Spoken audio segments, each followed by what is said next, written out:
നമസ്കാരം, PSC today YouTube ചാനലിലേക്ക് ഏവർക്കും സ്വാഗതം. നമ്മൾ ഇന്ന് പുതിയൊരു ക്ലാസ് ഇവിടെ ആരംഭിക്കാൻ പോവുകയാണ്. അതിന്റെ പേരാണ് സ്കൂൾ ടെക്സ്റ്റ് ബുക്ക് എക്സ്പ്രസ്. എന്താ സുഹൃത്തുക്കളെ, സ്കൂൾ ടെക്സ്റ്റ് ബുക്ക് എക്സ്പ്രസ് എന്നുള്ളൊരു പുതിയ ക്ലാസ് നമ്മൾ ഇവിടെ ആഡ് ചെയ്യാൻ പോവുകയാണ്. ഇവിടെ നമ്മൾ എന്താണ് ചർച്ച ചെയ്യുന്നതെന്ന് ചോദിച്ചു കഴിഞ്ഞാൽ, 5ാം ക്ലാസ് മുതൽ 10ാം ക്ലാസ് വരെയുള്ള SCERT ടെക്സ്റ്റ് ബുക്കിനെ നമ്മൾ ഇവിടെ കീറി മുറിച്ച് PSCക്ക് പഠിക്കേണ്ട രീതിയിൽ എങ്ങനെ പഠിക്കാമെന്നാണ് നമ്മൾ നോക്കാൻ പോകുന്നത്. അല്ലാതെ വെറുതെ ടെക്സ്റ്റ് ബുക്ക് വായിച്ചു വിടുകയല്ല. PSCക്ക് ആവശ്യമായിട്ടുള്ള പോയിന്റ്സ് PSC ചോദിക്കുന്ന രീതിയിൽ നമ്മൾ ഇവിടെ പഠിക്കാൻ പോവുകയാണ്. ഞാൻ പറയാതെ തന്നെ സുഹൃത്തുക്കൾക്കറിയാം PSCയുടെ ഇപ്പോഴത്തെ പരീക്ഷാ രീതിയും അതുപോലെ അതിനകത്ത് നമ്മുടെ SCERT ടെക്സ്റ്റ് ബുക്കിന്റെ ഇമ്പോർട്ടൻസും. സുഹൃത്തുക്കളെ, നമ്മളൊരു SCERT ടെക്സ്റ്റ് ബുക്ക് അല്ലെങ്കിൽ ഏതെങ്കിലും ഒരു ടെക്സ്റ്റ് ബുക്ക് വായിക്കുമ്പോൾ നമുക്ക് ഏറ്റവും കൂടുതൽ ഉണ്ടാകുന്ന ബുദ്ധിമുട്ട് എന്തെന്ന് ചോദിച്ചാൽ, ടെക്സ്റ്റ് ബുക്കുകൾ എപ്പോഴും ഒരു കഥ രൂപത്തിലായിരിക്കും എഴുതി വെച്ചിരിക്കുന്നത്, അല്ലേ? നമുക്ക് വായിക്കുമ്പോൾ എന്താണെന്ന് പോലും ആദ്യം മനസ്സിലാവില്ല. കാരണം അവ കുട്ടികൾക്ക് പഠിക്കുന്നതിന് വേണ്ടിയിട്ടുള്ള രീതിയിലാണ് എഴുതി വെച്ചിരിക്കുന്നത്. അതുകൊണ്ട് തന്നെ അതൊരു കഥാരൂപത്തിലായിരിക്കും മിക്കുള്ള ടെക്സ്റ്റ് പുസ്തകങ്ങളും എഴുതിയിരിക്കുന്നത്. അതുകൊണ്ട് തന്നെ എത്ര വായിച്ചു കഴിഞ്ഞാലും നമുക്ക് അതൊരെപ്പോഴും കൺഫ്യൂഷൻ ആയിരിക്കും. എന്നാൽ ഇനി സുഹൃത്തുക്കൾക്ക് ആ കൺഫ്യൂഷൻ ഉണ്ടാകില്ല. ഒത്തിരി സുഹൃത്തുക്കൾ ടെക്സ്റ്റ് ബുക്കുകൾ വായിക്കാൻ ശ്രമിച്ചു കാണും. ടെക്സ്റ്റ് ബുക്കുകൾ വായിക്കാൻ ശ്രമിക്കുമ്പോൾ സുഹൃത്തുക്കൾക്ക് ഉണ്ടാവുന്ന പ്രശ്നം എന്താണെന്ന് ചോദിച്ചു കഴിഞ്ഞാൽ, ടെക്സ്റ്റ് ബുക്കുകൾ എന്ന് പറഞ്ഞാൽ കുട്ടികൾക്ക് വേണ്ടിയിട്ടുള്ളതാണ്. അതുകൊണ്ട് തന്നെ കഥാരൂപത്തിലായിരിക്കും കൂടുതലായും അതിലുള്ള വിവരങ്ങൾ ഉണ്ടായിരിക്കുന്നത്. എന്നാൽ നമുക്ക് ആവശ്യമായ വിവരങ്ങളെ അതിൽ നിന്നും പിക്ക് ചെയ്ത് മാറ്റുക എന്നുള്ളത് വളരെ ശ്രമകരമായിട്ടുള്ള ഒരു കാര്യമാണ്. സുഹൃത്തുക്കൾ വിഷമിക്കേണ്ട, ആ പ്രശ്നം നമ്മൾ ഇവിടെ സോൾവ് ചെയ്യാൻ പോവുകയാണ്. PSC ഇപ്പോൾ ചോദിക്കുന്ന ട്രെൻഡിങ് ഉള്ള രീതിയിൽ തന്നെയാണ് നമ്മളിവിടെ പഠിക്കാൻ പോകുന്നത്. അതുകൊണ്ട് ഒരു കൺഫ്യൂഷനും വേണ്ട. LGS മുതൽ ഡിഗ്രി വരെയുള്ള ഏതൊരു എക്സാം എടുത്തു കഴിഞ്ഞാലും അതിനകത്ത് ടെക്സ്റ്റ് ബുക്കിൽ നിന്നൊരു ചോദ്യം ഉറപ്പായിട്ടും ഉണ്ടായിരിക്കും. അത്രയും ഇമ്പോർട്ടൻസ് ആണ്. ഒരു പോയിന്റ് കൂടി സുഹൃത്തുക്കൾ ഓർക്കുക, ടെക്സ്റ്റ് ബുക്കിൽ നിന്നൊരു ചോദ്യം ചോദിച്ചു കഴിഞ്ഞാൽ ഒരിക്കലും അത് PSC തെറ്റാണെന്ന് പറഞ്ഞ് ക്വസ്റ്റ്യൻ ക്യാൻസൽ ചെയ്യില്ല. സുഹൃത്തുക്കൾ അത് വ്യക്തമായിട്ട് അറിഞ്ഞിരിക്കണം. യാതൊരു കാരണവശാലും ടെക്സ്റ്റ് ബുക്കിൽ നിന്നൊരു ചോദ്യം ചോദിച്ചിട്ട് അത് ഔട്ട് ഓഫ് സിലബസ് ആണെന്ന് പറഞ്ഞ് നമ്മൾ PSCക്ക് റിപ്പോർട്ട് ചെയ്തു കഴിഞ്ഞാൽ ആ ക്വസ്റ്റ്യൻ ക്യാൻസൽ ആവില്ല. അതിന് കാരണം എന്തെന്ന് ചോദിച്ചാൽ, ഇതേ ടെക്സ്റ്റ് ബുക്ക് പഠിച്ചാണ് നമ്മൾ 10ാം ക്ലാസ് പാസ്സായിരിക്കുന്നത്. അതുകൊണ്ട് ഈ ഭാഗം നമുക്ക് അറിയില്ല എന്ന് ഒരിക്കലും പറയാൻ കഴിയില്ല. അതുകൊണ്ട് സ്കൂൾ ടെക്സ്റ്റ് ബുക്കിന്റെ ഇമ്പോർട്ടൻസ് അത്രയും വലുതാണ് ഇപ്പോഴത്തെ നമ്മുടെ PSC എക്സാമിന്. അതുപോലെ തന്നെ നമ്മുടെ എക്സാമുകൾ എല്ലാം ഇങ്ങ് എത്തിക്കഴിഞ്ഞു. നമുക്ക് ഒട്ടും സമയമില്ല. സുഹൃത്തുക്കൾ മാക്സിമം സമയം പഠിക്കാൻ ശ്രമിക്കുക. നിങ്ങളുടെ എല്ലാ തിരക്കുകളും മാറ്റിവെച്ച് മാക്സിമം സ്റ്റഡീസിലേക്ക് കോൺസെൻട്രേറ്റ് ചെയ്യാനുള്ള സമയം അടുത്തുകൊണ്ടിരിക്കുന്നു. ഇപ്പോഴും പഠനം തുടങ്ങിയിട്ടില്ലാത്ത സുഹൃത്തുക്കൾ ഇനി മുതൽ പഠിച്ചു തുടങ്ങിയാലും മതി. നമ്മുടെ കയ്യിൽ ഏകദേശം 5 മാസത്തോളം സമയമുണ്ട്. അപ്പോൾ നമുക്ക് നോക്കാം സ്കൂൾ ടെക്സ്റ്റ് ബുക്ക് എക്സ്പ്രസ് എന്നുള്ളത്. സുഹൃത്തുക്കൾക്ക് മനസ്സിലായി എന്ന് കരുതുന്നു. ഇന്ന് നമ്മൾ നോക്കാൻ പോകുന്നത് SCERT 5ാം ക്ലാസ്സിലെ ടെക്സ്റ്റ് ബുക്കിലെ സാമൂഹ്യശാസ്ത്ര മേഖലയിലെ ഭാഗം 1 നിന്നുള്ള 3 പ്രധാനപ്പെട്ട ചാപ്റ്ററുകളാണ് നോക്കാൻ പോകുന്നത്. ഒരു കൺഫ്യൂഷൻ വേണ്ട സുഹൃത്തുക്കൾക്ക്. PSC എങ്ങനെ ചോദിക്കുന്നോ അതേ രീതിയിൽ തന്നെയാണ് നമ്മളുടെ ക്ലാസ്സുകൾ സെറ്റ് ചെയ്തിരിക്കുന്നത്. സ്കൂൾ ടെക്സ്റ്റ് ബുക്ക് എക്സ്പ്രസ് സുഹൃത്തുക്കൾ എല്ലാവരും പഠിക്കാൻ ശ്രമിക്കുക. അതിനോടൊപ്പം തന്നെ നിങ്ങളുടെ വേണ്ടപ്പെട്ട സുഹൃത്തുക്കൾക്ക് എല്ലാവർക്കും ഷെയർ ചെയ്ത് കൂടി നൽകുക. അതിനോടൊപ്പം തന്നെ നമ്മുടെ കൊച്ചു ചാനൽ ഒന്ന് സബ്സ്ക്രൈബ് ചെയ്ത് സഹായിക്കുകയും ചെയ്യുക. നമുക്ക് ക്ലാസ്സിലേക്ക് പോകാം. ആദ്യമായി നമ്മൾ പഠിക്കാൻ പോകുന്നത് 5ാം ക്ലാസ്സിലെ സാമൂഹ്യശാസ്ത്ര പുസ്തകത്തിലെ 1ാമത്തെ അധ്യായത്തിലേക്കാണ്. ചരിത്രത്തിലേക്ക് എന്നാണ് അദ്ദേഹത്തിന്റെ പേര്. അദ്ദേഹത്തിന്റെ പേരെന്താണ്?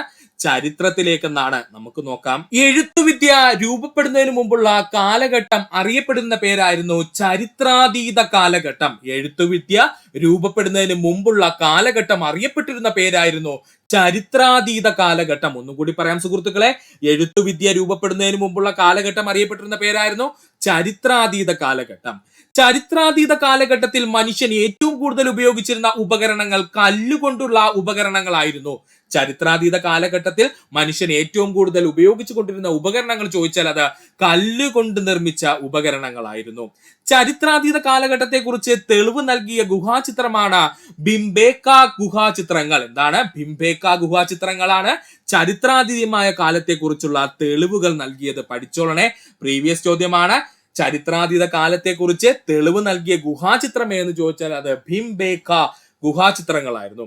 ഈ ഭിംബേത്ക ഗുഹാചിത്രം സ്ഥിതി ചെയ്യുന്ന ഇന്ത്യൻ സംസ്ഥാനം മധ്യപ്രദേശാണ്. പഠിക്കണം. ഭിംബേത്ക ഗുഹ സ്ഥിതി ചെയ്യുന്ന ഇന്ത്യൻ സംസ്ഥാനം ചോദിച്ചു കഴിഞ്ഞാൽ അത് മധ്യപ്രദേശാണ്. പ്രീവിയസ് ആയി ഒരുപാട് തവണ PSC ചോദിച്ച ചോദ്യമാണ്. ഭിംബേക്ക ഗുഹ സ്ഥിതി ചെയ്യുന്ന ഇന്ത്യൻ സംസ്ഥാനം ചോദിച്ചാൽ അത് മധ്യപ്രദേശാണ്. സുഹൃത്തുക്കൾ ചിത്രത്തിലേക്ക് ശ്രദ്ധിക്കുക. ഇതാണ് കേട്ടോ നമ്മുടെ ഭിംബേക്ക ഗുഹാ ചിത്രങ്ങൾ എന്ന് പറഞ്ഞു കഴിഞ്ഞാൽ. ഇത്രയും ഭാഗം സുഹൃത്തുക്കളെ ഓർത്തിരിക്കുക. ഒന്നുകൂടി പറയാം, എഴുത്തുവിദ്യ രൂപപ്പെടുന്നതിന് മുമ്പുള്ള കാലഘട്ടം അറിയപ്പെട്ടിരുന്ന പേരായിരുന്നു ചരിത്രാതീത കാലഘട്ടം എന്ന്. ചരിത്രാതീത കാലത്ത് മനുഷ്യൻ ഏറ്റവും കൂടുതൽ ഉപയോഗിച്ചിരുന്ന ഉപകരണങ്ങൾ ചോദിച്ചാൽ അത് കല്ലുകൊണ്ടുള്ള ഉപകരണങ്ങളായിരുന്നു. ചരിത്രാതീത കാലത്തെ കുറിച്ചുള്ള തെളിവുകൾ നൽകിയ ഗുഹാചിത്രം ചോദിച്ചാൽ അത് ഭിംബേത്ക ഗുഹാ ചിത്രങ്ങളായിരുന്നു. ഇപ്പോ ഈ ഭിംബേക്ക ഗുഹ എവിടെയാണ് സ്ഥിതി ചെയ്യുന്നത് ചോദിച്ചാൽ അത് മധ്യപ്രദേശ് സംസ്ഥാനത്തിലാണ്. എവിടെയാണ്? മധ്യപ്രദേശ് സംസ്ഥാനത്തിലാണ്. ചരിത്രത്തെ കുറിച്ചുള്ള തെളിവുകൾ നൽകുന്ന സ്രോതസ്സുകളാണ് പുസ്തകങ്ങൾ, താളിയോലകൾ, ശിലാലിഖിതങ്ങൾ, പഴയകാല നാണയങ്ങൾ. ഇത്രയും പഠിച്ചോളണേ. ചരിത്രത്തെ കുറിച്ചുള്ള തെളിവുകൾ നൽകുന്ന സ്രോതസ്സുകൾ ചോദിച്ചു കഴിഞ്ഞാൽ അത് പുസ്തകങ്ങൾ വഴി നമുക്ക് ലഭിക്കുന്നു, താളിയോലകൾ വഴി ലഭിക്കുന്നു, ശിലാലിഖിതങ്ങളിലൂടെ ലഭിക്കുന്നു, പഴയകാല നാണയങ്ങളിൽ നിന്നും ലഭിക്കുന്നു. പാലക്കാട് ജില്ലയിൽ സ്ഥിതി ചെയ്യുന്ന 200 വർഷത്തിലധികം പഴക്കമുള്ള കോട്ടയാണ് പാലക്കാട് കോട്ട. വീണ്ടും വരുന്നു പ്രീവിയസ് ചോദ്യം. പാലക്കാട് ജില്ലയിൽ സ്ഥിതി ചെയ്യുന്ന 200 വർഷത്തിലധികം പഴക്കമുള്ള കോട്ട ഏത് എന്ന് ചോദിച്ചു കഴിഞ്ഞാൽ അത് പാലക്കാട് കോട്ടയാണ്. പാലക്കാട് കോട്ട പണി കഴിപ്പിച്ച അല്ലെങ്കിൽ പുതുക്കി പണിത വ്യക്തിയായിരുന്നു ചോദിച്ചു കഴിഞ്ഞാൽ അത് ഹൈദർ അലിയാണ്. പഠിക്കുക. പാലക്കാട് കോട്ട പണി കഴിപ്പിച്ച വ്യക്തിയായിരുന്നു ചോദിച്ചാൽ അത് ഹൈദർ അലിയാണ്. ഒന്നുകൂടി പറയാം സുഹൃത്തുക്കളെ, ചരിത്രത്തെ കുറിച്ചുള്ള തെളിവുകൾ നമുക്ക് ലഭിക്കുന്ന സ്രോതസ്സുകൾ ചോദിച്ചു കഴിഞ്ഞാൽ പുസ്തകങ്ങൾ വഴി ലഭിക്കുന്നു, താളിയോലകൾ വഴി ലഭിക്കുന്നു, ശിലാലിഖിതങ്ങൾ വഴി നമുക്ക് ലഭിക്കാറുണ്ട്, പഴയകാല നാണയങ്ങളിലൂടെയും നമുക്ക് പണ്ടുകാലത്തെ ചരിത്രത്തെ കുറിച്ചുള്ള തെളിവുകൾ ലഭിക്കാറുണ്ട്. പാലക്കാട് ജില്ലയിൽ സ്ഥിതി ചെയ്യുന്ന 200 വർഷത്തിലധികം പഴക്കമുള്ള കോട്ടയാണ് പാലക്കാട് കോട്ട. പാലക്കാട് കോട്ട പണി കഴിപ്പിച്ചത് ഹൈദർ അലിയാണ്. പ്രാചീന കാലത്ത് കേരളത്തിൽ നിന്നിരുന്ന ശവസംസ്കാര രീതികളായിരുന്നു മുനിയറകൾ, നന്നങ്ങാടികൾ, കുടക്കല്ല്. എല്ലാ സുഹൃത്തുക്കൾക്കും അറിയാവുന്ന പോയിന്റ് ആണ് പറഞ്ഞത്. പ്രാചീന കാലത്ത് കേരളത്തിൽ നിലനിന്നിരുന്ന ശവസംസ്കാര രീതികൾ ചോദിച്ചു കഴിഞ്ഞാൽ അതാണ് മുനിയറകൾ, നന്നങ്ങാടികൾ, കുടക്കല്ല്. മുനിയറകളുടെ നാട് എന്നറിയപ്പെടുന്നത് മറയൂരാണ്. മുനിയറകളുടെ നാട് എന്നറിയപ്പെടുന്നത് മറയൂരാണ്. സുഹൃത്തുക്കൾ ചിത്രത്തിൽ ശ്രദ്ധിക്കുക. കണ്ടോ, ഇതാണ് മുനിയറ എന്ന് പറയുന്നത് കേട്ടോ. 3 കല്ല് വെച്ചിട്ട് അതിന്റെ മുകളിൽ മറ്റൊരു കല്ല് എന്താണ് കയറ്റി വെച്ചിരിക്കുന്നു. അപ്പൊ മുനിയറകളുടെ നാട് എന്നറിയപ്പെടുന്നത് ഏതാണ്? മറയൂരാണ്. മുനിയറകൾ ഏറ്റവും കൂടുതൽ കണ്ടെത്തിയിരിക്കുന്ന ജില്ല ചോദിച്ചു കഴിഞ്ഞാൽ അത് ഇടുക്കി ജില്ലയാണ്. മുനിയറകൾ ഏറ്റവും കൂടുതൽ കണ്ടെത്തിയിരിക്കുന്ന ജില്ല ചോദിച്ചു കഴിഞ്ഞാൽ അത് ഇടുക്കി ജില്ലയാണ്. നന്നങ്ങാടികൾ കൂടുതലായി കണ്ടെത്തിയിരിക്കുന്ന കേരളത്തിലെ ജില്ലകൾ ഇടുക്കിയും വയനാടുമാണ്. നന്നങ്ങാടികൾ കൂടുതലായി കണ്ടെത്തിയിരിക്കുന്ന കേരളത്തിലെ ജില്ലകൾ ചോദിച്ചാൽ 2 ജില്ലകളാണ്, ഒന്ന് ഇടുക്കിയും ഒന്ന് വയനാടും. നന്നങ്ങാടി കണ്ടോ സുഹൃത്തുക്കളെ, ഇതുപോലെ ഇരിക്കട്ടെ, ഒരു ഭരണി പോലെ ഇരിക്കും. ഇതിനെയാണ് നന്നങ്ങാടി എന്ന പേരിൽ അറിയപ്പെടുന്നത്. ഇത് കൂടുതലായിട്ട് കാണപ്പെടുന്ന ജില്ല ഏതെന്ന് ചോദിച്ചാൽ അത് ഇടുക്കി ജില്ലയും വയനാട് ജില്ലയുമാണ്. അടുത്തിടെ നന്നങ്ങാടി കണ്ടെത്തിയ ഇടുക്കിയിലെ പ്രദേശം ചോദിച്ചാൽ അതാണ് നെടുങ്കണ്ടം. പഠിച്ചോളനെ. അടുത്തിടെ നന്നങ്ങാടി കണ്ടെത്തിയ ഇടുക്കിയിലെ പ്രദേശം ചോദിച്ചു കഴിഞ്ഞാൽ അത് നെടുങ്കണ്ടമാണ്. കുടക്കല്ല് കൂടുതലായി കണ്ടിരിക്കുന്ന കേരളത്തിലെ ജില്ല തൃശൂർ ജില്ലയിലെ ചേരമങ്ങാടാണ്. പഠിച്ചോളനെ. ഇതാണ് കേട്ടോ കുടക്കല്ല്. കണ്ടോ, ഒരു കുടയുടെ ഷേപ്പിൽ ഇരിക്കുന്ന കണ്ടോ. കുടക്കല്ല് കൂടുതലായി കണ്ടെത്തിയിരിക്കുന്ന കേരളത്തിലെ ജില്ല ചോദിച്ചു കഴിഞ്ഞാൽ അത് തൃശൂർ ജില്ലയിലെ ചേരമനങ്ങാട് എന്ന് പറഞ്ഞ സ്ഥലത്താണ് കേട്ടോ. എവിടെയാണ്? ചേരമനങ്ങാട്. മറക്കരുത്. ഇമ്പോർട്ടന്റ് പോയിന്റ്സ് ആ പറഞ്ഞത്. ഒന്നുകൂടി പറയാം. പ്രാചീന കാലത്ത് കേരളത്തിൽ നിലനിന്നിരുന്ന ശവസംസ്കാര രീതികൾ ചോദിച്ചാൽ മുനിയറകൾ, നന്നങ്ങാടികൾ, കുടക്കല്ല്.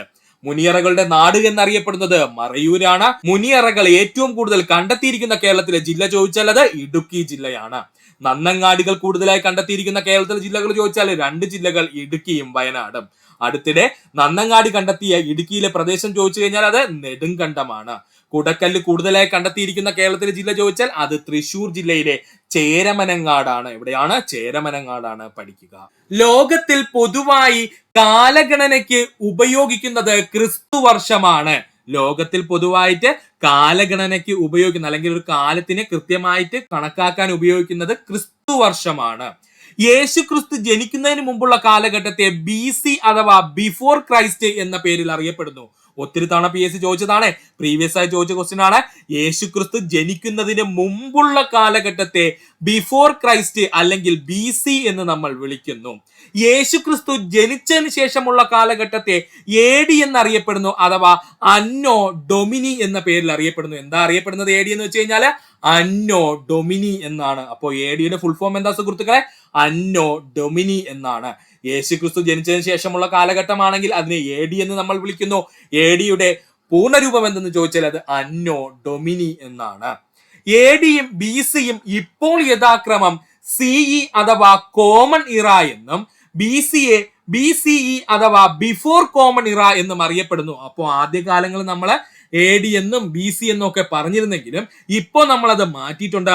ഇപ്പോൾ നമ്മൾ യഥാക്രമം യൂസ് ചെയ്യുന്നത് എന്തെന്ന് ചോദിച്ചാൽ ADക്ക് പകരം CE ആണ് യൂസ് ചെയ്യുന്നത്. CE എന്ന് വെച്ചാൽ കോമൺ ഇറ എന്നാണ് അർത്ഥം. അതുപോലെ തന്നെ BCക്ക് പകരമായിട്ട് നമ്മൾ ഉപയോഗിക്കുന്നത് BCE ആണ്, അതായത് ബിഫോർ കോമൺ ഇറ എന്നുള്ളതുമാണ് കറന്റ്ലി ഉപയോഗിക്കുന്നത്. കൺഫ്യൂഷൻ വേണ്ട.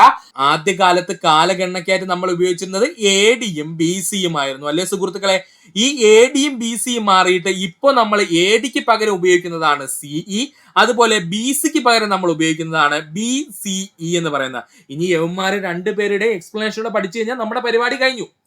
സിയുടെ എക്സ്പ്ലനേഷൻ എന്തെന്ന് ചോദിച്ചാൽ കോമൺ ഇറ എന്ന് പറയും.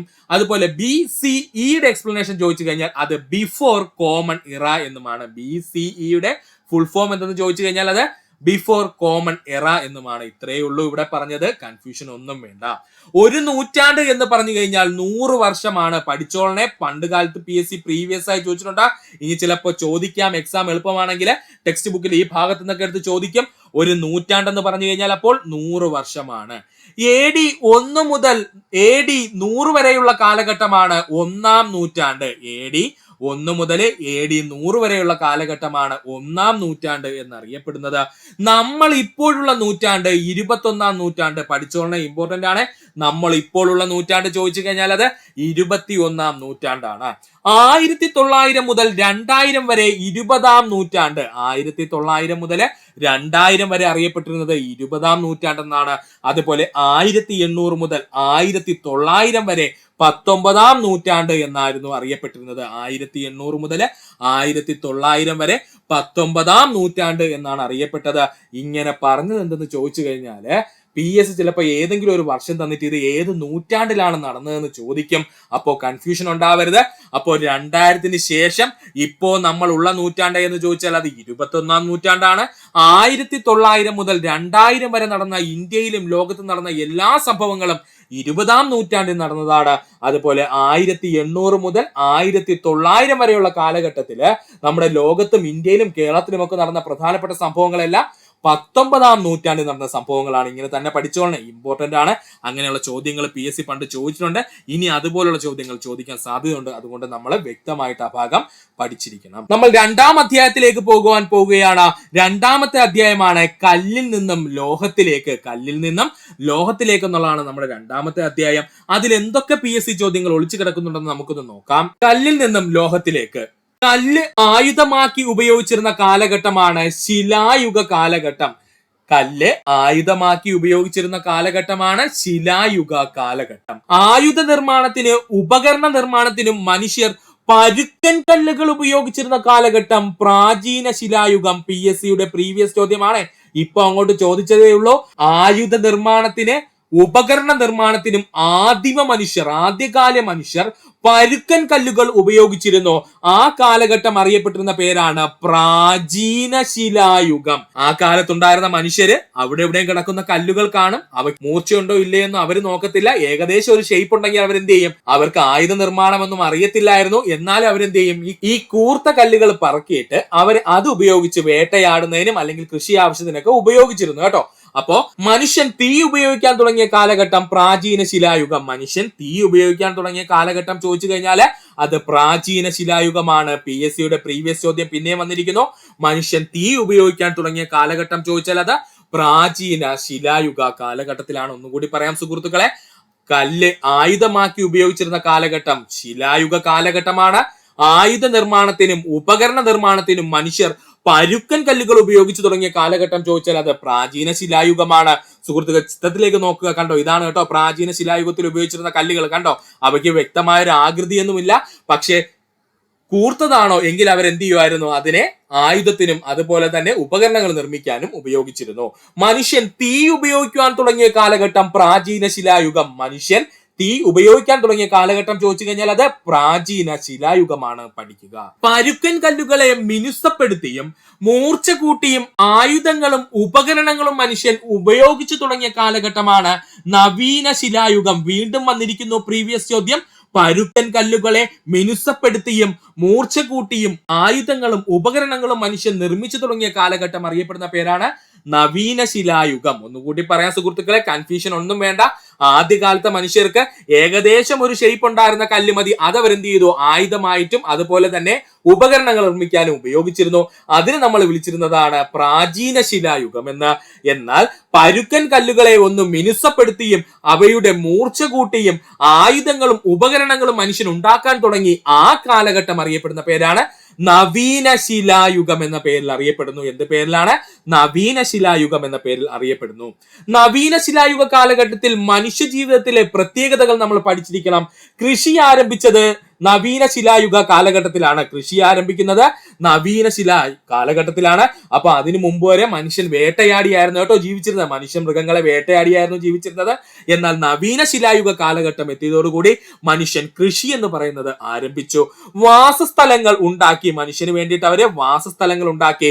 മൃഗങ്ങളെ ഇണക്കി വളർത്തുവാൻ തുടങ്ങി നവീന ശിലായുഗ കാലഘട്ടത്തില്. മൃഗങ്ങളെ ഇണക്കി വളർത്തുവാൻ തുടങ്ങി നവീന ശിലായുഗ കാലഘട്ടത്തില്. അതുപോലെ തന്നെ മൺപാത്ര നിർമ്മാണം ആരംഭിച്ചത് നവീന ശിലായുഗ കാലഘട്ടത്തിലാണ്. മൺപാത്ര നിർമ്മാണം ആരംഭിച്ചത് നവീന ശിലായുഗ കാലഘട്ടത്തിലാണ്. ഒന്നുകൂടി പറയാം സുഹൃത്തുക്കളെ, നവീന ശിലായുഗ കാലഘട്ടത്തിൽ മനുഷ്യ ജീവിതത്തിൽ ഉണ്ടായിരുന്ന പ്രത്യേകതകൾ ചോദിച്ചു കഴിഞ്ഞാൽ കൃഷി ആരംഭിച്ചത് നവീന ശിലായുഗ കാലഘട്ടത്തിലാണ്. വാസസ്ഥലങ്ങൾ മനുഷ്യൻ ഉണ്ടാക്കി തുടങ്ങിയത് നവീന ശിലായുഗ കാലഘട്ടത്തിലാണ്. അതുവരെ മനുഷ്യൻ എവിടെയും ചോദിച്ചാൽ വല്ല ഗുഹകൾക്കുള്ളിലോ അല്ലെങ്കിൽ വലിയ മരപ്പൊത്തുകൾക്കുള്ളിലോ മനുഷ്യൻ വസിച്ചിരുന്നത്. അപ്പോ കൃത്യമായ ഒരു വാസസ്ഥലം മനുഷ്യൻ ഉണ്ടാക്കി തുടങ്ങിയത് നവീന ശിലായുഗ കാലഘട്ടത്തിലാണ്. അതുപോലെ തന്നെ അതുവരെ വേട്ടയാടിയിരുന്ന മൃഗങ്ങളെ ഇണക്കി വളർത്തുവാൻ തുടങ്ങിയതും നവീന ശിലായുഗ കാലഘട്ടത്തിലാണ് കേട്ടോ. മൃഗങ്ങളെ ഇണക്കി വളർത്തുവാൻ തുടങ്ങിയതും നവീന ശിലായുഗ കാലഘട്ടത്തിലാണ്. അതുപോലെ തന്നെ ഭക്ഷണ വസ്തുക്കളും ജലവും സംഭരിച്ചു വെക്കുന്നതിന് വേണ്ടിയും മൺപാത്ര നിർമ്മാണം ആരംഭിച്ചതും നവീന ശിലായുഗ കാലഘട്ടത്തിലാണ്. ഭക്ഷണ വസ്തുക്കളും അതുപോലെ ജലവും സംഭരിച്ചു വെക്കുന്നതിന് വേണ്ടിയിട്ട് മൺപാത്ര നിർമ്മാണം ആരംഭിച്ചതും നവീന ശിലായുഗ കാലഘട്ടത്തിലാണ്. പഠിക്കുക. നവീന ശിലായുഗ കാലഘട്ടത്തിൽ മനുഷ്യർ ഉപയോഗിച്ചിരുന്ന ആയുധങ്ങൾ കണ്ടോ സുഹൃത്തുക്കളെ? അപ്പോ അവര് സാധാരണ പ്രകൃതിയിൽ നിന്ന് ലഭിക്കുന്ന കല്ലുകളെ അല്ലെങ്കിൽ ശിലകൾ ഉപയോഗിച്ചിട്ട് അതിന്റെ മൂർച്ച കൂട്ടി അവരെന്ത് ചെയ്തു? ഉപയോഗിക്കാൻ തുടങ്ങി. അതാണ് ഈ ചിത്രത്തിൽ കാണിച്ചിരിക്കുന്നത് കേട്ടോ സുഹൃത്തുക്കളെ. വ്യക്തമായിട്ട് ഈ ഭാഗം പഠിക്കുക. മനുഷ്യൻ ആദ്യമായി ഉപയോഗിച്ച ലോകം ചെമ്പാണ്. ചെമ്പിനെ അറിയപ്പെടുന്ന മറ്റൊരു പേരാണ് താമ്രം എന്നറിയപ്പെടും കേട്ടോ. അങ്ങോട്ട് വരുമ്പോൾ നമുക്കിത് ഉപയോഗം വരും. ഈ താമ്രം എന്നുള്ള പേരങ്ങ് പഠിച്ചു വെച്ചേക്കണേ. മനുഷ്യൻ ആദ്യമായി ഉപയോഗിച്ച് തുടങ്ങിയ ലോഹം ചോദിച്ചാൽ അത് ചെമ്പാണ്. ചെമ്പിന്റെ മറ്റൊരു പേരെന്തായിരുന്നു? താമ്രം എന്നായിരുന്നു. മനുഷ്യൻ ശിലകൾക്ക് പകരം ചെമ്പ് ഉപയോഗിക്കുവാൻ തുടങ്ങിയതിന് കാരണം കൂടുതൽ മൂർച്ച കൂട്ടുവാൻ കഴിയും ചെമ്പിന്. അതുപോലെ തന്നെ വളരെ വേഗം രൂപാന്തരം മാറ്റുവാനും കഴിയും ചെമ്പിന്. അതുപോലെ തന്നെ ശിലകളെ അപേക്ഷിച്ച് സൗകര്യപ്രദമായി ഉപയോഗിക്കുവാൻ കഴിയുന്നു. ഈ 3 കാരണങ്ങൾ കൊണ്ടാണ് മനുഷ്യൻ ശിലകൾക്ക് പകരം ചെമ്പിനെ ഉപയോഗിക്കാൻ തുടങ്ങിയത്. പഠിച്ചോളനെ. ഇപ്പോഴത്തെ PSCയുടെ ക്വസ്റ്റ്യൻ പാറ്റേണിൽ ഇങ്ങനെയുള്ള ചോദ്യങ്ങൾ വരും. മനുഷ്യൻ ശിലകൾക്ക് പകരം ചെമ്പ് ഉപയോഗിക്കാൻ തുടങ്ങിയതിന്റെ കാരണം എന്തെന്ന് ചോദിച്ചാൽ കൂടുതൽ മൂർച്ച കൂട്ടുവാൻ കഴിയുന്നു ചെമ്പിന്. അതുപോലെ തന്നെ വളരെ വേഗം രൂപം മാറ്റുവാൻ കഴിയുന്നു ചെമ്പിന്. അതുപോലെ തന്നെ ശിലകളെ അപേക്ഷിച്ച് സൗകര്യപ്രദമായിട്ട് ചെമ്പ് ഉപയോഗിക്കുവാനും കഴിയുന്നു. ചെമ്പ് കൊണ്ട് ആയുധങ്ങളും ഉപകരണങ്ങളും നിർമ്മിച്ചിരുന്ന കാലഘട്ടം അറിയപ്പെടുന്ന പേരാണ് താമ്രശിലായുഗം. മറക്കരുത്. ചെമ്പ് കൊണ്ട് ആയുധങ്ങളും ഉപകരണങ്ങളും നിർമ്മിച്ചിരുന്ന കാലഘട്ടം അറിയപ്പെട്ടിരുന്ന പേരാണ് താമ്രശിലായുഗം എന്നുള്ളത്. ഒന്നുകൂടി പറയാം സുഹൃത്തുക്കളെ. മനുഷ്യൻ ആദ്യമായി ഉപയോഗിച്ചിരുന്ന ലോഹം ചോദിച്ചാൽ അത് ചെമ്പാണ്. താമ്രം എന്നറിയപ്പെടുന്നതാരും ചോദിച്ചാൽ അത് ചെമ്പാണ്. മനുഷ്യൻ ശിലകൾക്ക് പകരം ചെമ്പ് ഉപയോഗിക്കാനുള്ള കാരണം ചോദിച്ചാൽ കൂടുതൽ മൂർച്ച കൂട്ടുവാൻ കഴിയുന്നു ചെമ്പിന്. വളരെ വേഗം രൂപമാറ്റം വരുത്തുവാൻ കഴിയുന്നു ചെമ്പിന്. അതുപോലെ തന്നെ ശിലകളെ അപേക്ഷിച്ച് ചെമ്പ് സൗകര്യപ്രദമായി ഉപയോഗിക്കുവാൻ കഴിയുന്നു. ചെമ്പ് കൊണ്ട് ആയുധങ്ങളും ഉപകരണങ്ങളും നിർമ്മിച്ചിരുന്ന കാലഘട്ടം അറിയപ്പെടുന്ന പേരാണ് താമ്രശിലായുഗം. പഠിച്ചോളെ എന്താണ് താമ്രശിലായുഗം. ഈയത്തിന്റെ കണ്ടെത്തലോടുകൂടി ഈയവും ചെമ്പും ചേർത്ത് ചെമ്പിനേക്കാൾ കാഠിന്യമുള്ള വെങ്കലം അല്ലെങ്കിൽ അവൻ അറിയപ്പെടുന്ന മറ്റൊരു പേരെന്താണ്? ഓടെന്നാണ് നിർമ്മിച്ചു. ഇതിനെ വെങ്കല യുഗം എന്നറിയപ്പെടുന്നു. പഠിക്കണേ, ഇമ്പോർട്ടന്റ് ആണ് കേട്ടോ. ചോദിച്ചിട്ടുണ്ട് PSC. പ്രീവിയസ് ചോദ്യമാണ്. ഈയത്തിന്റെ കണ്ടെത്തലോടുകൂടി ഈയവും ചെമ്പും ചേർത്ത് ചെമ്പിനേക്കാൾ കാഠിന്യമുള്ള വെങ്കലം ആദ്യമ മനുഷ്യർ നിർമ്മിച്ചു. അത് വെങ്കലം അല്ലെങ്കിൽ അവന്റെ മറ്റൊരു പേരെന്താണ്? ഓടെന്നാണ്. ഇതിനെ വെങ്കല യുഗം എന്നറിയപ്പെടുന്നു. നദീതട സംസ്കാരങ്ങൾ വികാസം പ്രാപിച്ചത് വെങ്കല യുഗത്തിലാണ്. പഠിച്ചോളണം, ഇമ്പോർട്ടന്റ് പോയിന്റ്. നദീതട സംസ്കാരങ്ങൾ വികാസം പ്രാപിച്ചത് വെങ്കല യുഗത്തിലാണ്. വെങ്കല യുഗത്തിൽ പ്രധാനമായും ഉണ്ടായ മാറ്റങ്ങൾ, മനുഷ്യനുണ്ടായ മാറ്റങ്ങൾ എന്തെന്ന് ചോദിച്ചാല് എഴുത്തുവിദ്യ ആരംഭിച്ച കാലഘട്ടം വെങ്കലയുഗ കാലഘട്ടം. എഴുത്തുവിദ്യ ആരംഭിച്ച കാലഘട്ടം വെങ്കലയുഗ കാലഘട്ടം. കൃഷി മെച്ചപ്പെടുകയും കാർഷിക ഉൽപാദനം വർദ്ധിക്കുകയും ചെയ്തു വെങ്കലയുഗത്തില്. വെങ്കലയുഗത്തിൽ വെച്ചിട്ട് കൃഷി മെച്ചപ്പെടുകയും കാർഷിക ഉൽപാദനം വർദ്ധിക്കുകയും ചെയ്തു. നദീതടങ്ങളിൽ ഫലപുഷ്ടിയുള്ള മണ്ണും ജലത്തിന്റെ സാന്നിധ്യവും ഇതിന്റെ ആക്കം കൂട്ടുകയും ചെയ്തു. കൃഷി എങ്ങനെ മെച്ചപ്പെട്ടെന്ന് ചോദിച്ചാല് നദീതടങ്ങളില് ഫലപുഷ്ടിയായ മണ്ണുണ്ടായിരുന്നു. ആ മണ്ണിലേക്ക് നദികളിലെ ജലം വെങ്കലം കൊണ്ട് നിർമ്മിച്ച ആയുധങ്ങൾ ഉപയോഗിച്ച് മനുഷ്യനെ എത്തിക്കുവാൻ കഴിഞ്ഞു. ആ ജലം ഉപയോഗിച്ച് ധാരാളം കൃഷി നടത്തുവാനും കഴിഞ്ഞു. അതോടുകൂടി കൃഷി മെച്ചപ്പെടുകയും ചെയ്തു. അധികമായി ഉൽപ്പാദിപ്പിക്കുന്ന ഭക്ഷ്യവസ്തുക്കൾ സംഭരിക്കുവാൻ തുടങ്ങിയത് വെങ്കല കാലയുഗത്തിലാണ്. പഠിക്കുക, അധികമായി ഉൽപ്പാദിപ്പിക്കപ്പെടുന്ന ഭക്ഷണ പദാർത്ഥങ്ങൾ സംഭരിക്കുവാൻ തുടങ്ങിയത് വെങ്കലയുഗ കാലഘട്ടത്തിലാണ്. കാർഷിക വിഭവങ്ങൾ കൈമാറ്റം ചെയ്യുന്നതിന് പൊതുസ്ഥലങ്ങൾ രൂപം കൊണ്ടത് വെങ്കല കാലഘട്ടത്തിലായിരുന്നു, അല്ലെങ്കിൽ വെങ്കലയുഗ കാലഘട്ടത്തിലായിരുന്നു. കാർഷിക വിഭവങ്ങൾ ഒരുപാടുണ്ടായി. കാർഷിക വിഭവങ്ങൾ കൈമാറ്റം ചെയ്യണമായിരുന്നു. അതിനു വേണ്ടിയിട്ട് അവർ പൊതുസ്ഥലങ്ങളിൽ ഒത്തുചേർന്നു. അങ്ങനെ പൊതുസ്ഥലങ്ങൾ എന്ത് ചെയ്തു? രൂപപ്പെടുന്നു. അങ്ങനെ വെങ്കല യുഗത്തിലാണ് ആദ്യമായിട്ട് കാർഷിക വിഭവങ്ങൾ കൈമാറ്റം ചെയ്യുന്നതിന് പൊതുസ്ഥലങ്ങൾ രൂപം കൊണ്ടത്. പുതിയ കാർഷിക ഉപകരണങ്ങളുടെ നിർമ്മാണവും ഉപയോഗവും വർദ്ധിച്ചത് വെങ്കലയുഗ കാലഘട്ടത്തിലാണ്. നമ്മൾ ആദ്യമേ പറഞ്ഞിരുന്നു, പുതിയ കാർഷിക ഉപകരണങ്ങളുടെ നിർമ്മാണവും ഉപയോഗവും വർദ്ധിച്ചത് വെങ്കലയുഗ കാലഘട്ടത്തിലാണ്. ഒന്നുകൂടി പറയാം സുഹൃത്തുക്കളെ, ഈയത്തിന്റെ കണ്ടെത്തലോടുകൂടി ഈയവും ചെമ്പും കൂടി ചേർത്ത് ചെമ്പിനേക്കാൾ കാഠിന്യമുള്ള വെങ്കലം അല്ലെങ്കിൽ ഓട് നിർമ്മിച്ചു. ഏതാണ്? വെങ്കലയുഗ കാലഘട്ടത്തിലെ. നദീതട സംസ്കാരങ്ങൾ വികാസം പ്രാപിച്ചത് വെങ്കലയുഗത്തിലാണ്. വെങ്കലയുഗത്തിൽ പ്രധാനമായും മനുഷ്യനുണ്ടായ മാറ്റങ്ങൾ ചോദിച്ചു കഴിഞ്ഞാല് എഴുത്തുവിദ്യ ആരംഭിച്ച കാലഘട്ടം വെങ്കലയുഗ കാലഘട്ടം. കൃഷി മെച്ചപ്പെടുകയും കാർഷിക ഉൽപ്പന്നങ്ങൾ വർദ്ധിക്കുകയും ചെയ്തു വെങ്കലയുഗ കാലഘട്ടത്തിൽ. നദീതടങ്ങളിൽ ഫലപുഷ്ടിയുള്ള മണ്ണും ജലത്തിന്റെ സാന്നിധ്യവും ഇതിന്റെ ആക്കം കൂട്ടി. എന്തിന്റെ? കൃഷി മെച്ചപ്പെടുന്നതിന്റെ ആക്കം കൂട്ടി. അധികമായി ഉൽപ്പാദിപ്പിക്കപ്പെടുന്ന ഭക്ഷ്യവസ്തുക്കൾ സംഭരിക്കുവാൻ തുടങ്ങിയത് വെങ്കലയുഗ കാലഘട്ടത്തിലാണ്. കാർഷിക വിഭവങ്ങൾ കൈമാറ്റം ചെയ്യുന്നതിന് പൊതുസ്ഥലങ്ങൾ രൂപം കൊണ്ടത് വെങ്കലയുഗ കാലഘട്ടത്തിലാണ്. പുതിയ കാർഷിക ഉപകരണങ്ങളുടെ നിർമ്മാണവും ഉപയോഗവും വർദ്ധിച്ചതും വെങ്കലയുഗ കാലഘട്ടത്തിലാണ്. പഠിക്കുക, കാർഷിക മേഖലയിലെ ഈ വളർച്ച മറ്റു മേഖലകളുടെ രൂപീകരണത്തിന് കാരണമായി. അത് ഏതൊക്കെ മേഖലയാണെന്ന് കൃത്യമായി നമ്മൾ ടെക്സ്റ്റ് ബുക്കിൽ പറഞ്ഞിട്ടുണ്ട്. അതുകൊണ്ട് നമുക്ക് അത് പഠിച്ചേ പറ്റൂ.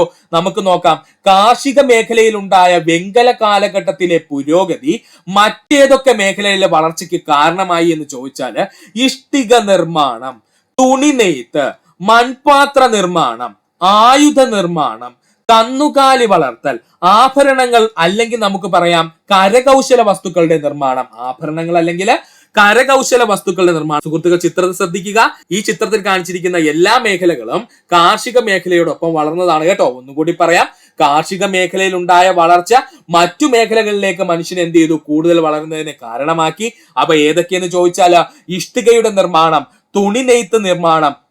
തുണി നെയ്ത്ത്, മൺപാത്ര നിർമ്മാണം, ആയുധ നിർമ്മാണം, കന്നുകാലി വളർത്തൽ, ആഭരണവും അതുപോലെ തന്നെ കരകൗശല വസ്തുക്കളുടെ നിർമ്മാണത്തിലും എന്ത് ചെയ്തു?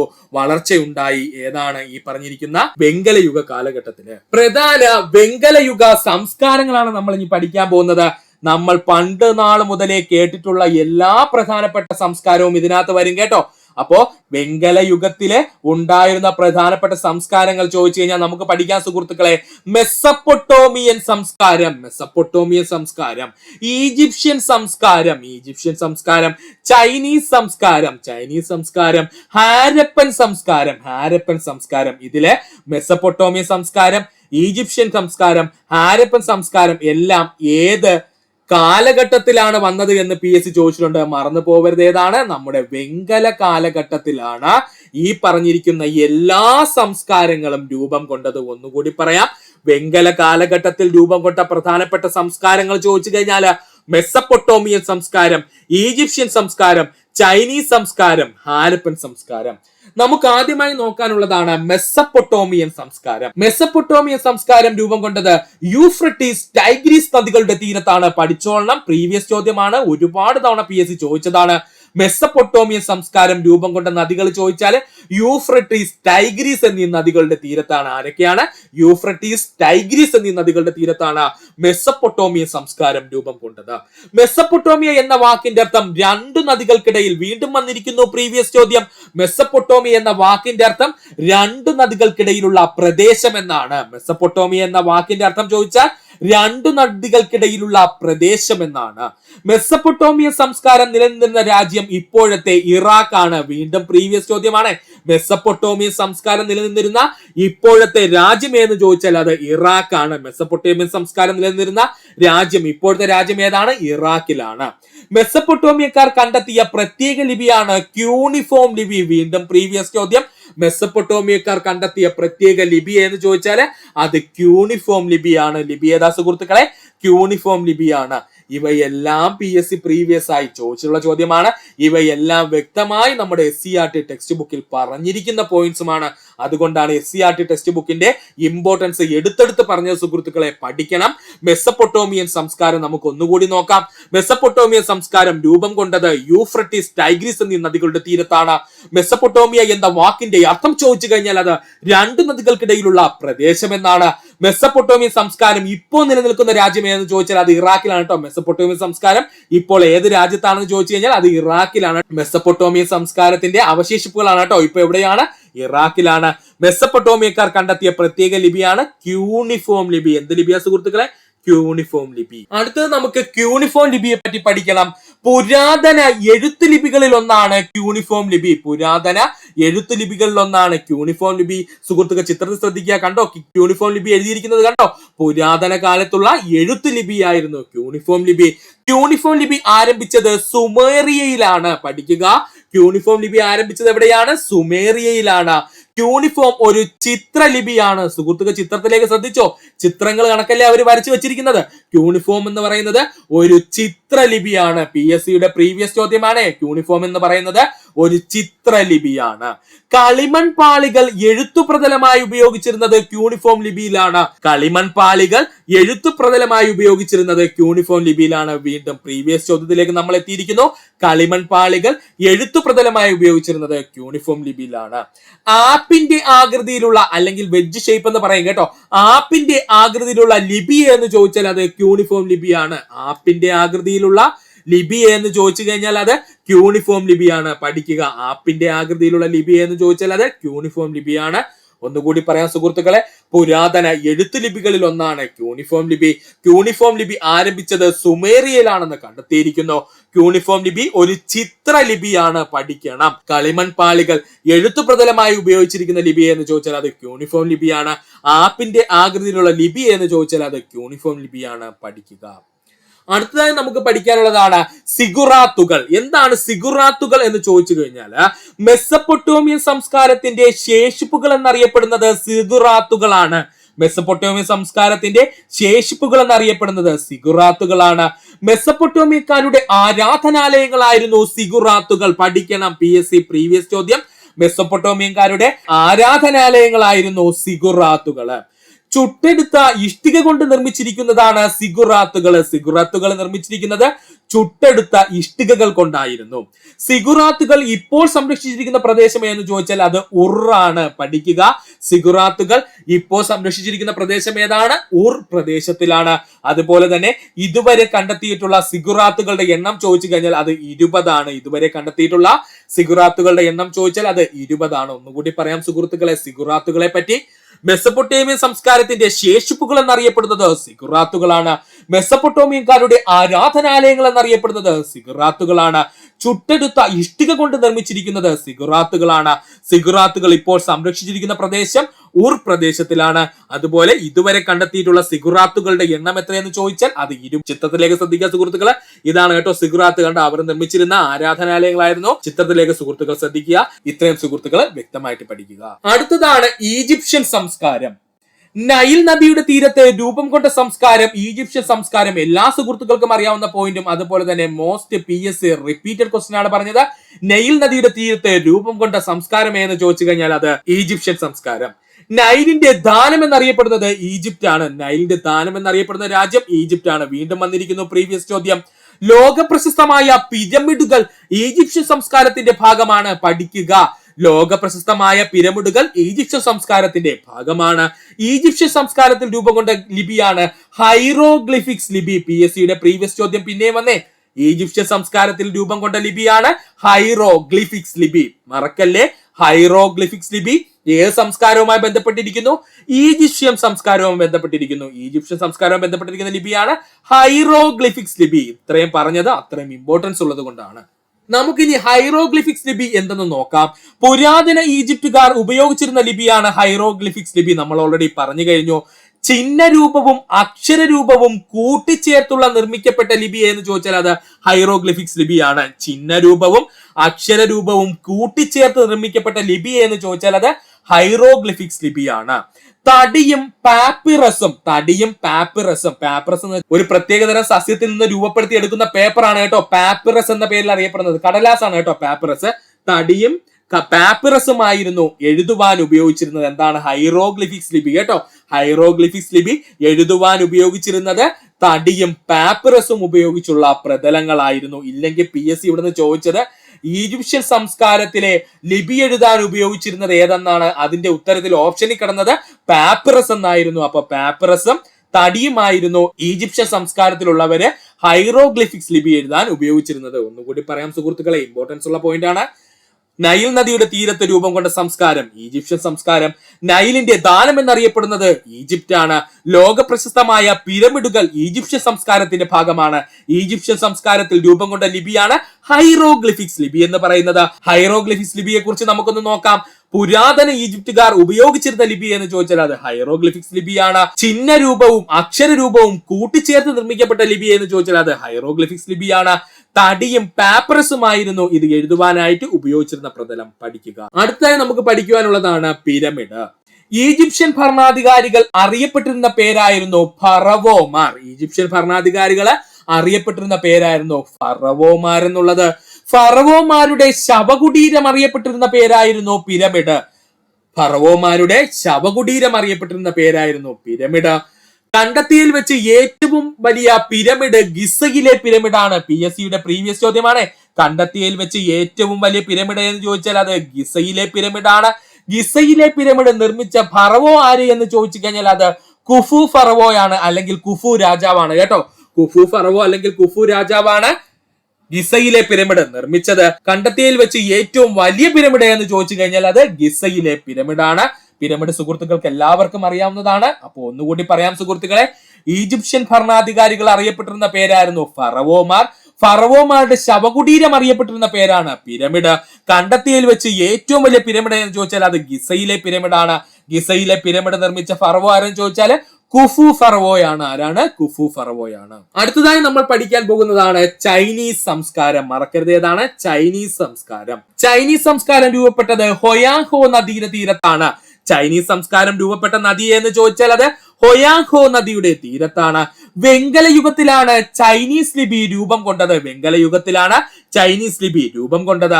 മാറ്റങ്ങളോടെ ഇപ്പോഴും ചൈനയിൽ ഉപയോഗിക്കുന്ന ലിപി എന്ന് ചോദിച്ചാൽ അത് ചൈനീസ് ലിപിയാണ് കേട്ടോ. അപ്പൊ പണ്ട് കാലത്ത് നമ്മുടെ വെങ്കലയുഗ കാലഘട്ടത്തിലെ ചൈനീസ് സംസ്കാരത്തിൽ ഉണ്ടായിരുന്ന ലിപിയായിരുന്നു ഇത്. ഈ ലിപി ഇപ്പോഴും മാറ്റങ്ങളോടുകൂടി ചൈനയിൽ ഉപയോഗിച്ചു വരുന്നു. വെങ്കല ശില്പങ്ങൾ നിർമ്മിക്കുന്നതിൽ വിദഗ്ധരായിരുന്നു ചൈനീസ് സംസ്കാരക്കാർ. മറക്കല്ലേ, വെങ്കല ശില്പങ്ങൾ നിർമ്മിക്കുന്നതിൽ വിദഗ്ധരായിട്ടുള്ള സംസ്കാരം എന്ന് ചോദിച്ചു കഴിഞ്ഞാൽ അത് ചൈനീസ് സംസ്കാരമായിരുന്നു. പഠിക്കുക. ചൈനീസ് സംസ്കാരക്കാരുടെ വെങ്കല ശില്പങ്ങൾ കണ്ടോ സുഹൃത്തുക്കൾ? പഠിക്കുക. അപ്പോ ചൈനീസ് സംസ്കാരം രൂപപ്പെട്ടത് എവിടെയെന്ന് ചോദിച്ചാൽ അത് ഹൊയാങ്ഹോ നദിയുടെ തീരത്താണ്. വെങ്കല യുഗത്തിലാണ് ചൈനീസ് ലിപി രൂപം കൊണ്ടത്. മാറ്റങ്ങളോടെ ഇപ്പോഴും ചൈനയിൽ ഉപയോഗിക്കുന്നത് ചൈനീസ് ലിപി തന്നെയാണ്. വെങ്കല ശില്പങ്ങൾ നിർമ്മിക്കുന്നതിനും വിദഗ്ധരായിരുന്നു ചൈനീസ് സംസ്കാരക്കാർ. ചൈനീസ് സംസ്കാരക്കാർ എന്തിലായിരുന്നു വിദഗ്ധര്? വെങ്കല ശില്പങ്ങൾ നിർമ്മിക്കുന്നതിലായിരുന്നു. പഠിക്കുക. അടുത്തതാണ് PSC ഏറ്റവും കൂടുതൽ ചോദിച്ചിട്ടുള്ള മറ്റൊരു സംസ്കാരം, നമ്മുടെ സ്വന്തം ഹാരപ്പൻ സംസ്കാരം. ഹാരപ്പൻ സംസ്കാരം ഏറ്റവും പ്രധാനപ്പെട്ട PSCയുടെ മേഖലയാണ്. നമുക്ക് പഠിക്കാം. സിന്ധു നദിയുടെ തീരത്ത് രൂപം കൊണ്ട സംസ്കാരം ഹാരപ്പൻ സംസ്കാരം. എല്ലാവർക്കും അറിയാവുന്ന പോയിന്റ്. PSCയുടെ ഏറ്റവും കൂടുതൽ പ്രീവിയസ് ആയി ചോദിച്ച ചോദ്യം. സിന്ധു നദിയുടെ തീരത്ത് രൂപം കൊണ്ട സംസ്കാരം ഹാരപ്പൻ സംസ്കാരം. ഇന്നത്തെ ഇന്ത്യയിലും പാകിസ്ഥാനിലുമായി സ്ഥിതി ചെയ്യുന്ന സംസ്കാരം ചോദിച്ചാൽ അത് ഹാരപ്പൻ സംസ്കാരം. അപ്പോ ഹാരപ്പൻ സംസ്കാരം ഇപ്പോ ഏതൊക്കെ രാജ്യങ്ങളിൽ കിടക്കുവാണ്? നമ്മുടെ ഇന്ത്യയിലും പാകിസ്ഥാന്റെയും ഭാഗമായി സ്ഥിതി ചെയ്യുന്ന പ്രദേശങ്ങളിലാണ് ഹാരപ്പൻ സംസ്കാരം സ്ഥിതി ചെയ്യുന്നത്. മറ്റു സംസ്കാരത്തിൽ നിന്നും ഹാരപ്പൻ സംസ്കാരത്തിന്റെ പ്രത്യേകതകൾ ചോദിച്ചു കഴിഞ്ഞാൽ ഹാരപ്പൻ സംസ്കാരത്തിന് നഗരാസൂത്രണത്തിന് അതീവ ശ്രദ്ധ ചെലുത്തിയിരുന്നു. PSC പ്രീവിയസ് ആയി ചോദിച്ചിട്ടുള്ളതാണ്.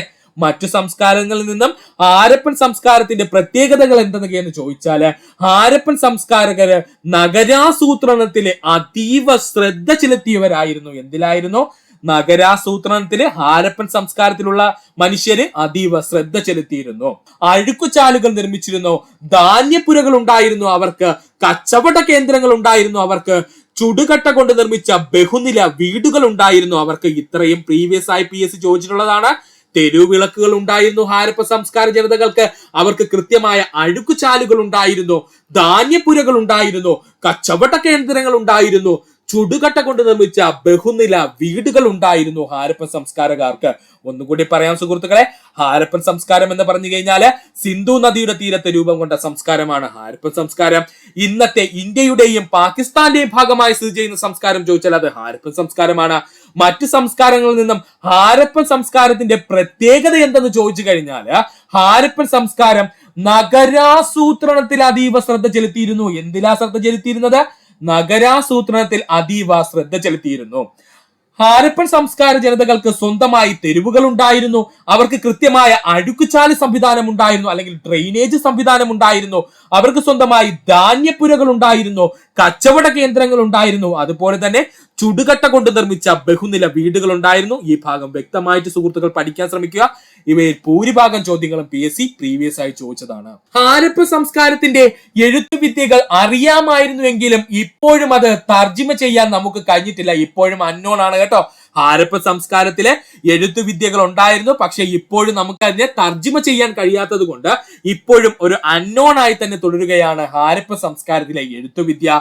സിന്ധു നദീതട സംസ്കാരത്തിന്റെ ഭാഗമായി വരുന്ന പ്രധാന സാംസ്കാരിക കേന്ദ്രങ്ങളായിരുന്നു മോഹൻജദാരോ, ഹാരപ്പ, കാലിബഹൻ, ലോഥല്. സിന്ധു നദീതട സംസ്കാരത്തിന്റെ ഭാഗമായി വരുന്ന പ്രധാന സാംസ്കാരിക കേന്ദ്രങ്ങൾ ചോദിച്ചാൽ മോഹൻജദാരോ, ഹാരപ്പ, കാലിബഹൻ, അതുപോലെ തന്നെ ലോഥല് പഠിക്കുക.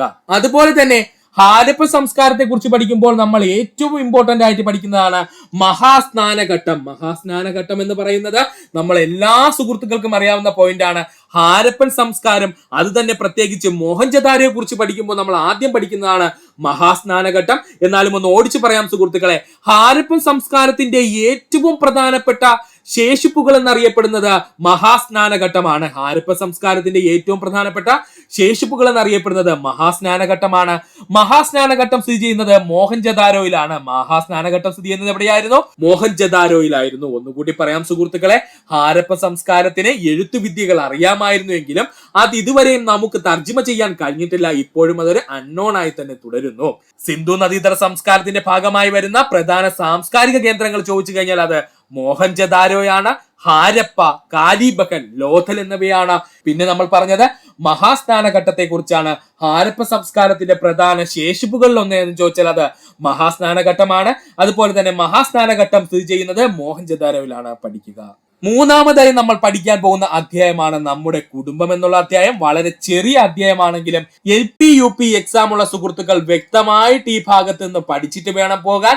ഈ ഭാഗത്ത് നിന്ന് ചോദ്യങ്ങൾ കൃത്യമായി നിങ്ങളുടെ ക്വസ്റ്റ്യൻസിൽ കണ്ടുവരുന്നുണ്ട്. അതുകൊണ്ട് സുഹൃത്തുക്കൾ, LP UP ഉള്ള സുഹൃത്തുക്കൾ വ്യക്തമായിട്ട് ഇത് പഠിച്ചിട്ട് പോകണം നമ്മുടെ കുടുംബം എന്നുള്ളതിൽ നിന്നും. അടുത്തതായി നമ്മൾ നോക്കാൻ പോകുന്നത് കുടുംബഘടനയുടെ അടിസ്ഥാനത്തിൽ കുടുംബത്തെ മൂന്നായി തരംതിരിച്ചിരിക്കുന്നു. കുടുംബഘടനയുടെ അടിസ്ഥാനത്തില് കുടുംബത്തെ മൂന്നായി തരംതിരിച്ചിരിക്കുന്നു. അണുകുടുംബം എന്നും വിസ്തൃത കുടുംബം എന്നും കൂട്ടുകുടുംബം എന്നും. എങ്ങനെയൊക്കെയാ സുഹൃത്തുക്കളെ? അണുകുടുംബം എന്നും വിസ്തൃത കുടുംബം എന്നും അതുപോലെ തന്നെ കൂട്ടുകുടുംബം എന്നും മൂന്നായിട്ട് നമ്മൾ എന്ത് ചെയ്തിരിക്കുന്നു? കുടുംബത്തെ അതിന്റെ ഘടനയുടെ അടിസ്ഥാനത്തിൽ തരംതിരിച്ചിരിക്കുന്നു. എന്താ സുഹൃത്തുക്കളെ അണുകുടുംബം എന്ന് പറഞ്ഞു കഴിഞ്ഞാൽ അച്ഛനും അമ്മയും മക്കളും മാത്രം അടങ്ങിയിരിക്കുന്ന കുടുംബമാണ് അണുകുടുംബം. അച്ഛനും അമ്മയും മക്കളും മാത്രം അടങ്ങിയിരിക്കുന്ന കുടുംബമാണ് അണുകുടുംബം എന്ന് പറയുന്നത്. എന്താണ് വിസ്തൃത കുടുംബം എന്ന് ചോദിച്ചു കഴിഞ്ഞാൽ അച്ഛനും അമ്മയും മക്കളും അവരുടെ കുടുംബവും അടങ്ങിയിരിക്കുകയാണെങ്കിൽ അതിനെ നമ്മൾ വിസ്തൃത കുടുംബം എന്നറിയപ്പെടുന്നു.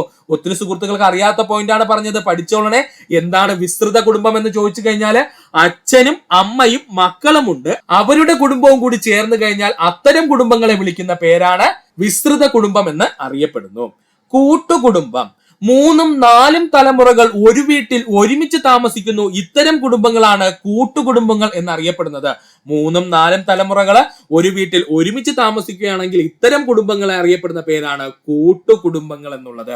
ഒന്നുകൂടി പറയാം സുഹൃത്തുക്കളെ, കൺഫ്യൂഷൻ ഒന്നും വേണ്ട. കുടുംബഘടനയുടെ അടിസ്ഥാനത്തിൽ കുടുംബങ്ങളെ മൂന്നായി തരംതിരിച്ചിരിക്കുന്നു. അണുകുടുംബമെന്നും വിസ്തൃത കുടുംബമെന്നും കൂട്ടുകുടുംബമെന്നും. അണുകുടുംബം എന്ന് പറഞ്ഞു കഴിഞ്ഞാൽ അച്ഛനും അമ്മയും മക്കളും മാത്രമേ കാണുള്ളൂ. അച്ഛൻ കാണും, അതുപോലെ എന്താണ് അമ്മ കാണും, അതുപോലെ 2 മക്കളോ അല്ലെങ്കിൽ 3 മക്കളോ കാണും. ഇതാണ് അണുകുടുംബം എന്നറിയപ്പെടുന്നത്.